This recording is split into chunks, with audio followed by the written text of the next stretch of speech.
Far out in the middle of the South China Sea, this tiny speck of land we're about to land on is a Philippine military outpost. But the Philippine military's power barely extends beyond the island's reef.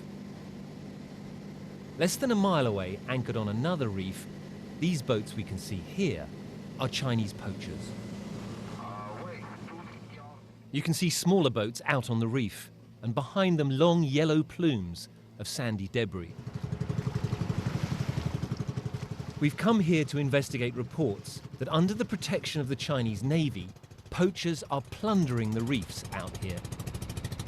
So along with China's takeover of the South China Sea has come what the local Filipino fishermen here call environmental looters. People like these behind me here who've moved in and are stripping the reef of its coral and of its precious giant clams. The poachers anchor their boats to the reef and then rev their engines. 你好，你们在做什么？ I asked this man what they're doing. 你们是找什么东西？ What are you looking for, I asked. We're looking for sea clams, he says. From up here, it's unclear exactly what they're doing. It's time to get in the water. As soon as we do, the extent of the devastation is revealed. Just a couple of years ago, before the poachers moved in, this was a thriving reef system. Now it is being torn to shreds by the poachers. Well, the scene underneath there is just unbelievable. They are literally destroying the reef wholesale with these boats. It's just like a desert. It's being turned to a desert underneath here. Now the poachers are in the water too, retrieving their prize. And this is it. A huge giant clam, perhaps 100 years old.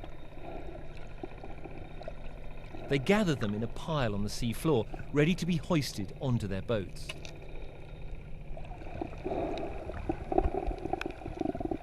On the international market, shells like these can sell for between $1,000 and $2,000 a pair.